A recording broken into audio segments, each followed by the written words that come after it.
ఆ సన్నాసుడు అంటుండు ఎన్నికల కంటే ముందు రేవంత్ రెడ్డి పేరు చెప్తే 3 సీట్లు రాకపోతుండే అని.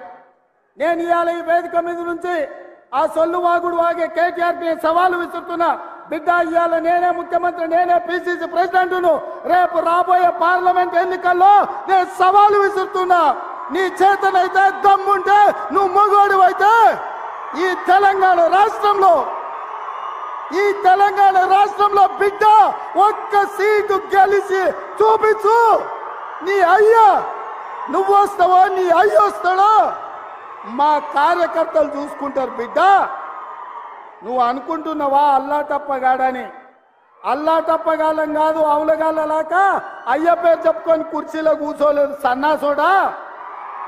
కింది నుంచి కార్యకర్తగా కష్టపడి జెండాలు మోసి లాఠీ దెబ్బలు విని నీ అక్రమ కేసులు ఎదుర్కొని చెర్లపల్లి చెంచల్గూడ జైల్లో మగ్గినా భయపడకుండా లొంగిపోకుండా నిటారుగా నిలబడి నిన్ను, నీ అయ్యను, నీ బావను బొందబెట్టి ఇవాళ కుర్చీలో కూర్చున్నాం.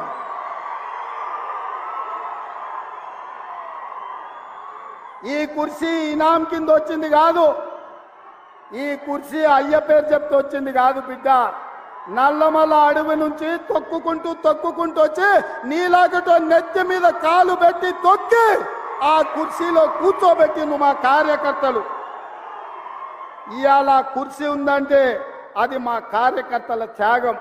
ఇవాళ కుర్చీ ఉందంటే మా కార్యకర్తల పోరాటం.